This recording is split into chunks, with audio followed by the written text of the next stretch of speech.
Hi everyone, it's Darlene. Welcome back for card number 3 in my series One Stamp 4 Ways, where I'm using this beautiful flower stamp by Penny Black called Burst of Blooms in 4 different ways over 4 weeks. Here's the card I'm making today. It was actually my first idea was to color the whole thing with Copic markers. So here is my stamp. I'm going to start by putting a piece of Nina Solar White cardstock into my MISTI. I'm going to hang it off the lower left edge so that I have some space to stamp it a few more times on this cardstock. I'm stamping with Memento Tuxedo Black ink because it works great with Copic markers. Now after my first stamp, I'm going to move it to the lower right hand corner of my MISTI so I have more space. I'm going to put my grid sheet over it, and the reason is because I really didn't want to bother cleaning my stamp, and so that way I can just get all of the residual ink that's left on my stamp on my grid sheet, and I don't have to worry about getting it on my nice clean piece of cardstock. So once I get it positioned, I can even move it around a little bit because if it smudges on my grid sheet, it really doesn't matter. So once I get it positioned, I'll get it on my lid, and then I can take the grid sheet off. You can see it's all messy because the stamp was dirty, but then I don't have to clean my stamp again. So I'm going to ink this up again with the Memento and stamp it down. I'm going to do the same thing one more time. I'm going to flip it over, use my grid sheet to make sure that any residual ink on my stamp gets on the grid sheet and not on my cardstock. And then I'll take my grid sheet off and ink it up one more time with some Memento ink and stamp it down. So I've done a pretty good job of covering my whole cardstock. I have a little bit of a gap in the middle on the right, but I'm going to cover that up with a sentiment, so it's going to be just fine. I'm going to be coloring red, pink, and purple flowers. So I'm going to start with the red. Both of my big large flowers are going to be red, and I'm taking 3 different colors. R29 is my darkest, and I'm starting at the center and I'm flicking upward. I'm not going very far up the petal because I want to leave space for the other colors. As you know, I like to make my flower coloring pretty methodical, so I'm going to focus on these 3 petals right here, and I'm going to show you what I'm going to do to pretty much every single petal on this entire panel. So I'm going to flip it over so that now I'm working from the opposite side, and I'm using my same color to flick upward, and this time though I'm making much smaller flicks because I just want there to be a little bit of darker color on the edge. And you can see I'm not filling the entire edge with the R29. I'm leaving a little bit of space, and that's fine because I can color it in with my next color and I get a little bit of variation. Okay, so once I finish that first set, I skipped a one here. I forgot I didn't see this little one. You make sure you get all of them. And I'll take R24. That's going to be my middle red color. And I'm going to start about halfway up the R29 that I just put down, and I'm going to use that same flicking motion and go upward. Notice I'm going a little bit faster with this color because I don't have to be too careful about where I start on the bottom. It's a little trickier when you have an image that you're trying to stay within, whereas here I'm starting in the middle of the red and it doesn't have to be totally exact. But you want it to be kind of feathery going up.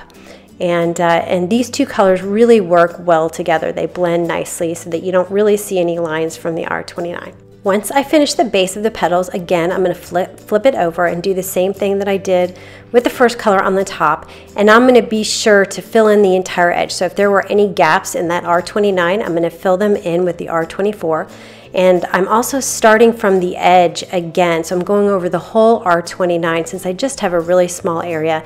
And I'm extending it up just a little bit so you see a little bit of the R24 above the end of the R29 flicks that I did first. And so now that I'm finished with that color, I can move on to my third, the R22. These are my favorite combination of red colors. They're really nice and vibrant. All right, so wherever I started first is where I start again. So now I'm going to do, again, the same flicking motion, starting about halfway into that R24 and flicking upward. But I'm not going to go all the way to the top. I'm going to leave room for my 4th color, which is white.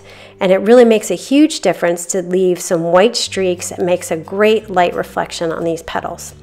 So once I'm done with that, flip it over, same thing. So I'm doing the exact same thing with all 3 of these colors. And now when I go in for my final flicking of the R22, I'm just going to make sure that I don't have giant gaps of white. So I want it to look like there are streaks of white, just like I'm putting streaks of the red. And you should be able to get that effect because you're meeting from one side and the other. So it'll look like you've kind of streaked it across. And if you notice any gaps, just fill them in with the R22. And I especially paid attention to make sure that I had some red on the very, very edge, so I didn't start off with a light reflection. And so that is literally all there is to coloring these petals. And I'm going to apply this same technique to every single petal on this entire panel. So I'm going to fast forward this really quick because it's kind of fun to watch it come together really fast.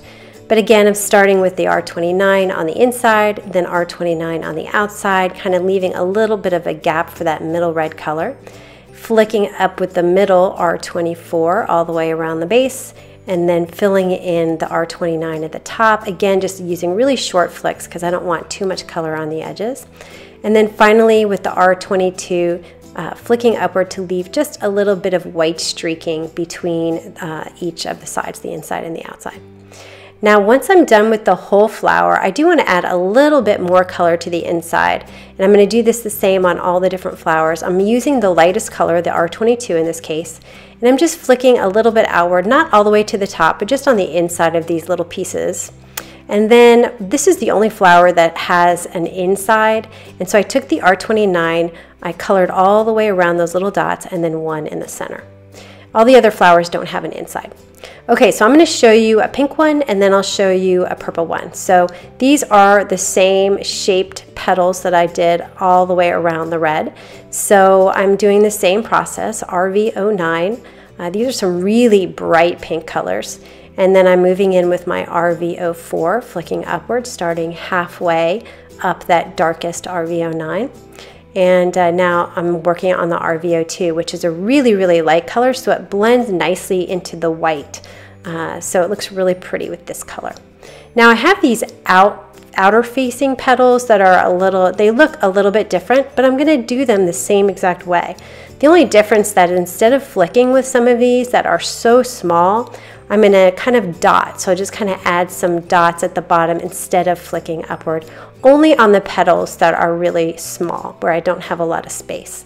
So once I get the bottom, I'm going to exactly the same, flip it over and flick from the top. And where I have kind of a larger area, I'm going to flick.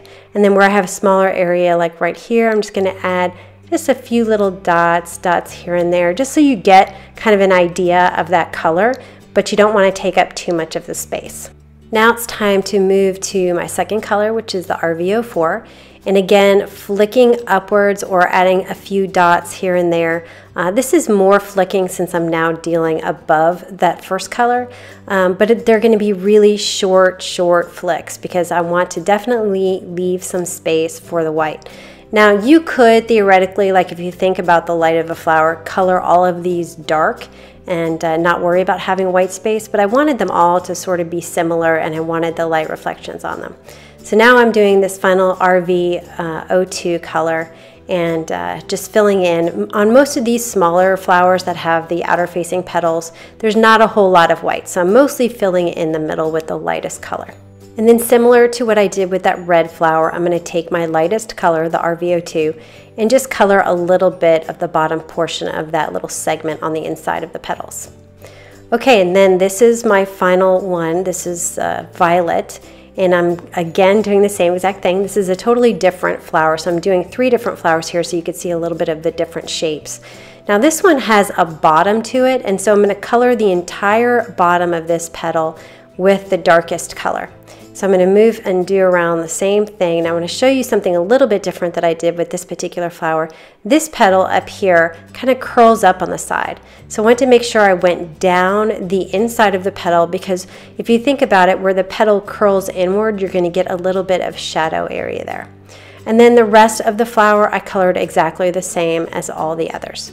And then after I did this flower, I turned off the camera and I colored all the rest of the flowers because I just did the same technique over all the different ones.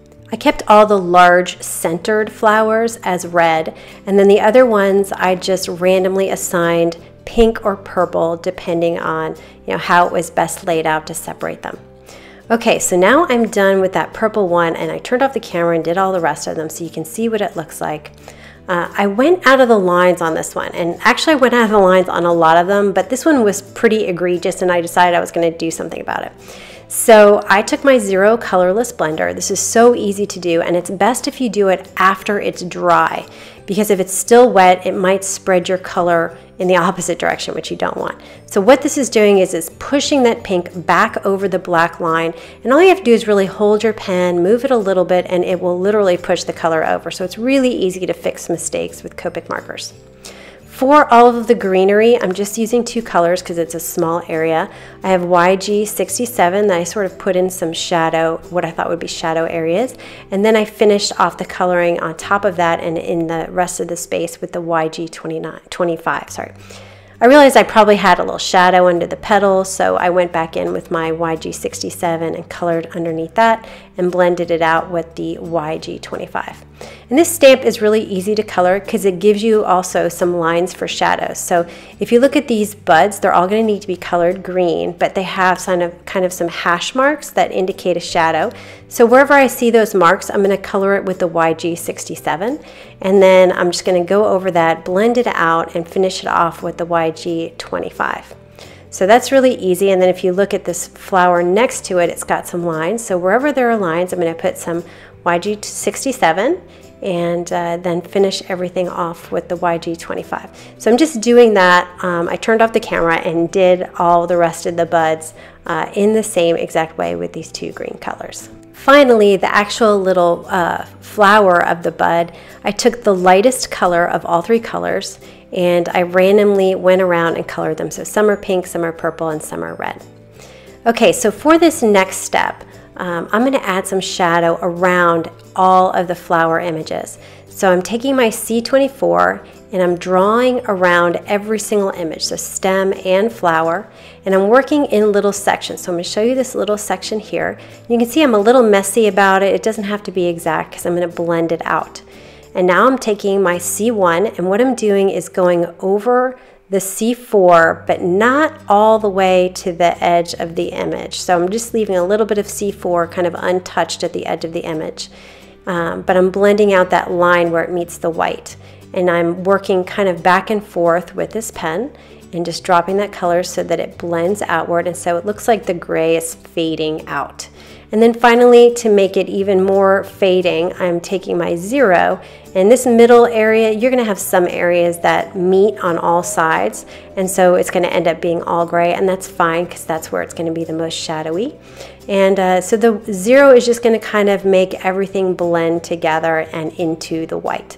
So you can see I'm going to do this on half of my image, and then I'm going to show you what it looks like, because then you can see if you want to do it, if it's worth it. I personally think it's worth it. I'll have an image on the blog that shows half of it with, half of it without. I think it gives it a lot more dimension. All right, so I did the C4. Now I'm going in with the C1. I'm just going to show you one more section here. So I'm working on one continuous image. So I'm going all the way around with the C1, kind of working in little baby circles almost. And then with the Zero, I'm really pulling it. I'm going all the way in, almost through the C4 to blend all of my colors together. Okay, so I finished one more section at the top so that I would have half of my panel done. So you can see the left has the gray and the right doesn't. I really like it with the gray, so I went ahead and finished the whole thing. And then for the sentiment, I pulled it from the Big Birthday Wishes set by Simon Says Stamp. I stamped it on some black Stampin' Up! Cardstock with Versamark ink, and I sprinkled it with white embossing powder and heated to set it. There's a little heart for the period, which I really like. Now sometimes when I'm matting a sentiment, I'll just sort of eyeball it. So I put it on a piece of white and I marked where I needed to trim it. And then I put some tape runner on the back, and I had a little bit of white extra on the right side, so I just cut it off with a scissor. And then I put some ATG tape runner on the back of my flower panel and adhered it to an A2 size card, Nina. And then put some Scotch foam on my sentiment and put it over the panel on the right hand side. And that is the card for today. So it did take quite a while to color all these flowers, but they just look so beautiful.